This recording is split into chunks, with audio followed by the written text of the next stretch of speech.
सभी आधुनिक सुविधाओं वाला sunrise multi speciality hospital, critical care and IVF centre सोफुटा road, Pilibhit bypass road, Bareilly पर विश्व आईवीएफ दिवस मनाया गया।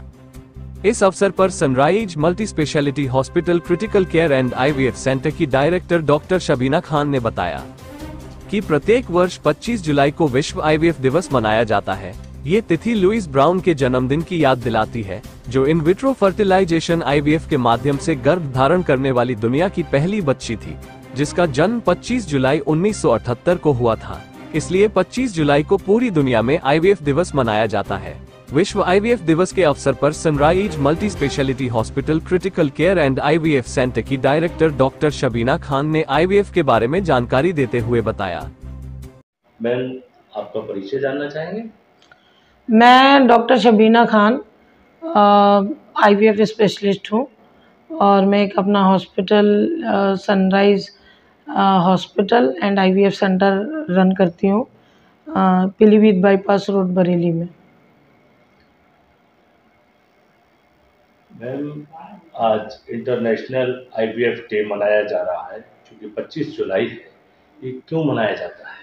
वर्ल्ड आईवीएफ डे यानी ये जो 25 जुलाई है, 1978 में लुइस ब्राउन नाम का एक बेबी बॉर्न किया हुआ था, जो कि एक आईवीएफ तकनीक से हुआ था। उसके उपलक्ष्य में ये सेलिब्रेट होता है। तो मुझे लगता है कि दुनिया के जितने भी आईवीएफ सेंटर हैं वो इसको सेलिब्रेट करते हैं और स्पेशली हम तो करते ही हैं। मैम, आईवीएफ क्या है? आईवीएफ का फुल फॉर्म अगर देखा जाए तो इसे हम कहते हैं इन विट्रो फर्टिलाइजेशन, यानी जो प्रक्रिया फर्टिलाइजेशन यानी जो भ्रूण बनता है, बेबी बनता है, जो पहले बॉडी के अंदर बनता था वो हम बाहर बनाते हैं और उसको ट्रांसफ़र करते हैं महिला के वूम में और उसमें बच्चे को डेवलप करके फिर बच्चे का जन्म होता है। मैम, आईवीएफ पीरियड के कितने दिन बाद होता है?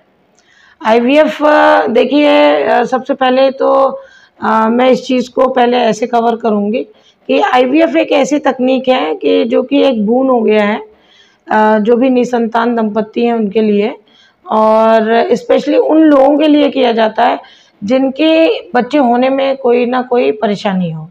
जैसे अमूमन अगर ले लिया जाए किसी के नल के बंद हैं तो फिर उसका नेचुरल कंसेप्शन बहुत मुश्किल है।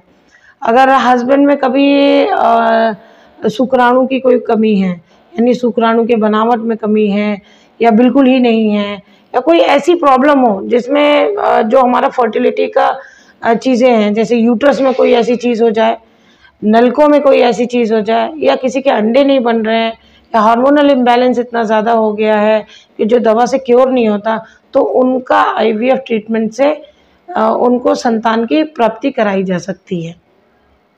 मैम, आईवीएफ करवाने में कितना टाइम लगता है? पहले हाँ, आपका ये क्वेश्चन सॉरी रह गया था।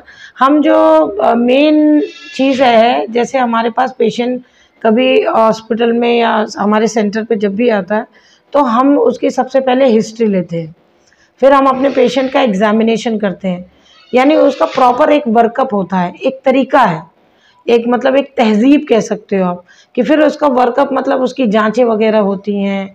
फिर उसमें हम ये देखते हैं कि पेशेंट को क्या प्रॉब्लम है, क्या हम उसके लिए बेस्ट से बेस्ट कर सकते हैं और किस तरीके से कर सकते हैं। वो सारी चीज़ें हम पेशेंट से डिस्कस करते हैं, यानी उनसे बात करते हैं और समझते हैं। मोस्ट ऑफ द टाइम आपने जो सवाल पूछा उसका जवाब ये कह सकते हैं कि डे 2, जो महीने के दूसरे दिन से ही हम शुरुआत कर देते हैं। किसी को अगर ओरल मेडिकेशन लेके फ़ायदा होने वाला है तो हम वो महीने के दूसरे दिन से शुरू कर देते हैं। कभी कभी कुछ पेशेंट्स को इंजेक्शंस के द्वारा भी कंसीव कराते हैं, कभी कभी कुछ पेशेंट्स को आईयूआई के द्वारा कंसीव कराते हैं और कुछ लोगों को आईवीएफ के द्वारा कंसीव कराते हैं।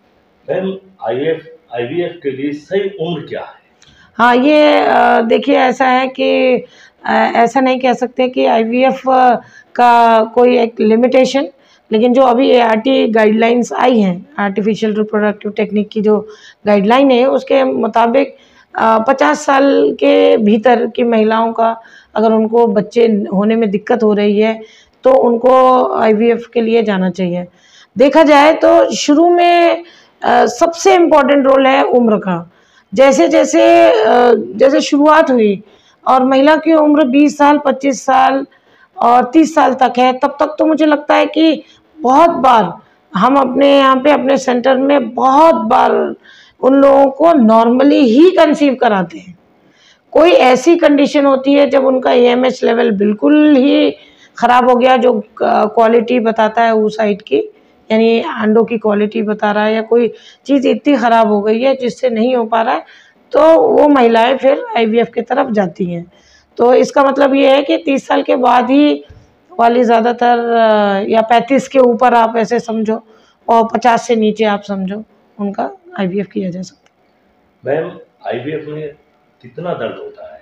आप देखा जाए तो सच बात यह है कि आईवीएफ में दर्द का कुछ रोल नहीं है ना। नहीं तो लोग आईवीएफ ना कराएं। ये कोई ऐसा नहीं है कि ऑपरेशन है या कुछ है। इसमें अगर इस तकनीक को, अगर हम पहले, सबसे इम्पोर्टेंट है तकनीक, अगर उस तकनीक को समझें तो होता क्या है, क्या करते हैं हम आईवीएफ में। आईवीएफ में जैसे अल्लाह की तरफ से या भगवान की तरफ से हर महिला को 1 अंडे हर महीने बनते हैं। अब हम जो है आईवीएफ में पेशेंट को कुछ ऐसे इंजेक्शन देते हैं जिसको फॉलिकुलर स्टिमुलेटिंग हार्मोन कहते हैं। ये अंडे बनने के इंजेक्शन होते हैं, इससे ढेर सारे अंडे बन जाते हैं महिला के अंदर, ठीक है। अब वो हम क्या करते हैं, अल्ट्रासाउंड गाइडेड वो फॉलिकल्स को निकाल लेते हैं, यानी वो अंडों को निकाल लेते हैं, और जो उनके हस्बैंड है उनके स्पर्म से, यानी उनके शुक्राणु से फर्टिलाइज कराते हैं लैब में, और अच्छा बेबी बना लेते हैं, यानी एम्ब्रियो बना लेते हैं या गूंड बना लेते हैं। और most of the time day 5 वाला एम्ब्रियो हम ट्रांसफ़र करते हैं, जिससे हमें अच्छा रिज़ल्ट हासिल हो। तो इसमें ऐसा नहीं है कि यहाँ कोई चीज़ गलत है, ये सिर्फ एक मदद है। और एक मैं सबसे पहले कि कुछ भी बात कहने से पहले मैं एक बात ज़रूर कहूँगी, आज वर्ल्ड आईवीएफ डे है। हम लोगों के लिए बहुत ही खुशी का दिन होता है, क्योंकि जब हम जो करता है उसे ये लगता है कि हाँ आज उसका एक सेलिब्रेशन है, और उसके लिए वो बहुत खुश होता है। बट सबसे पहले एक ये ज़रूर बात मैं कहूँगी कि देखिए, कोई भी तकनीक है या कुछ भी है, करने वाला सब ऊपर वाला है, हम एक ज़रिया हैं। और ये ज़रिया हम चाहते हैं कि अल्लाह हमें एक अच्छा ज़रिया बनाए, जिससे हम उनको, पेशेंट्स को अपने और नॉर्मल करें, और उनका ये कंसेप्शन रेट, यानी उनको ये बच्चे देने का ज़्यादा से ज़्यादा अच्छा रिज़ल्ट देने का काम करें। बच्चे का लिंग जान सकते हैं? ये इलीगल है, ठीक है, सबसे पहली बात। और ये जानने का कोई वो नहीं है। बहुत से सिर्फ कुछ 1-2 कंडीशंस ऐसे होते हैं जिनके जेनेटिक्स कुछ प्रॉब्लम है और लोग जानना चाहते हैं, तो उनके लिए कुछ ही कपल होंगे जो कि ये क्या कहते हैं, चाहते होंगे कि उनका पीजीडी या पीजीएस हो, जो कि हमारे इंडिया में बैन है और यहाँ पे हिंदुस्तान में नहीं किया जाता है। मैम, आखिरी सवाल, बच्चे को 100% गर्भ धारण कैसे करें? देखिए, 100% तो इस दुनिया में कुछ भी नहीं है। हकीकत ये है, आईवीएफ में आपको हम बता दें कि आज मैं इसलिए थोड़ा सा खुश हूँ क्योंकि जो भी हम कर रहे हैं उसमें हम बेस्ट से बेस्ट रिज़ल्ट दे रहे हैं। मतलब अगर देखा जाए तो 70 to 80% सक्सेस रेट मेरे ख़्याल से बहुत है, और दुनिया का कोई भी आईवीएफ सेंटर ये नहीं कह सकता कि वो 100% कंसेप्शन करा सकता है। जैसा कि मैंने अभी आपको पहले बताया कि सिर्फ हम एक ज़रिया हैं, हम भी एक नाखुदा और एक ज़रिया हैं बस। लेकिन हाँ, ये है कि हम अपनी काम को बहुत ईमानदारी से करते हैं, और मैं मानती हूँ कि अल्लाह का एक अच्छा करम है और उनकी एक अच्छी नज़र है, जिसकी वजह से हमें अच्छा सक्सेस मिल रहा है।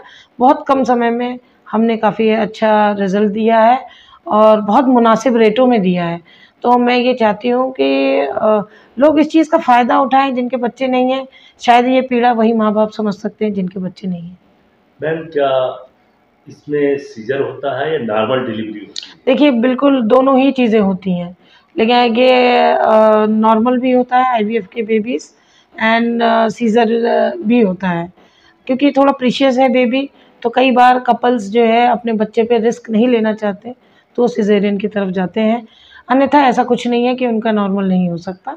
और एक बात और बता दूं कि जो ये आईवीएफ बेबीज़ होते हैं बिल्कुल नॉर्मल बेबीज़ के जैसे रहते हैं, और मैंने ये देखा है कि आईवीएफ बेबी ज़्यादा इंटेलिजेंट होते हैं compare to normal babies. Ma'am, IVF से कितने बच्चे पैदा हो सकते हैं? आईवीएफ से देखिए मैं आपको बताऊं, अगर कोई प्रॉब्लम है, ऐसी प्रॉब्लम है जिसमें किसी के महिला को हार्मोनल इश्यूज हैं या कुछ ऐसी चीज़ें हैं जिसके हो सकता है पहली बार उसे एंडोमेट्रियोमा हो या एंडोमेट्रियोसिस है या कोई और ऐसी चीज़ है जिसको हमने ठीक किया और महिला प्रेग्नेंट हो गई, तो नेक्स्ट टाइम हो सकता है उसे आईवीएफ की ज़रूरत ही ना पड़े। ठीक है, ऐसा नहीं होता है कि किसी ने अगर आईवीएफ कराया है तो अब उसके बच्चे सिर्फ आईवीएफ से ही होंगे, ये ऐसा कुछ भी नहीं है। तो इट डिपेंड्स कि what is the condition of the patient, कौन से कंडीशन में किसको क्या प्रॉब्लम है। सबसे पहले इम्पोर्टेंट वही है ना कि हम जान ले कि किसे क्या प्रॉब्लम है। आईवीएफ कराने में कितना खर्च आता है? देखिए आपको हकीकत है, अभी आज बहुत अच्छा दिन है क्योंकि आपने देखा नहीं, और मैं आपको ज़रूर कहूँगी कि आप अपने चैनल पे ज़रूर चलाएं कि आज वर्ल्ड आईवीएफ डे है। आज के दिन हम बहुत छूट दे रहे हैं और चाहते हैं कि उस छूट का फ़ायदा लोग उठाएं और आएँ और कराएं। वह आईवीएफ अमूमन वैसे तो बहुत खर्चीला प्रोसीजर है। पहले तो आप जानते ही हैं कि पहले ये छोटे सिटीज़ में होता ही नहीं था। ठीक है, शायद बरेली में भी बहुत ही कम ऐसे सेंटर रहे होंगे जहाँ आईवीएफ होता हो, लोग दिल्ली जाते थे, कोई मुंबई जा रहा है, बाहर जा रहा है, तो वो तकनीक जब अब हमारे पास बरेली में इसकी सुविधा है तो उसका फ़ायदा क्यों ना उठाया जाए। एंड खर्च भी जो आपका क्वेश्चन है, it depends on the condition of the patient कि भाई आप किसी को हिस्ट्रोस्कोप की तो ज़रूरत नहीं है, डायग्नोस्टिक लैब तो नहीं करना है, मतलब अलग अलग रहता है। फिर भी वैसे अगर हम खर्च देखें तो लमसम, अगर आप मुझसे सिर्फ एक हल्का सा ये पूछना चाहें, लमसम 1.5 से 2 लाख तक का खर्चा बैठता है, क्योंकि इसमें खर्चे लिए इंजेक्शन लगते हैं या बहुत कुछ होता है जो कि विस्तार से या डिटेल में जान सकते हैं आप सेंटर पे आके। मगर क्योंकि आज वर्ल्ड आईवीएफ डे है, आज 25 जुलाई है, तो आज के दिन हम विशेष छूट दे रहे हैं। Thank you. ठीक है, शुक्रिया।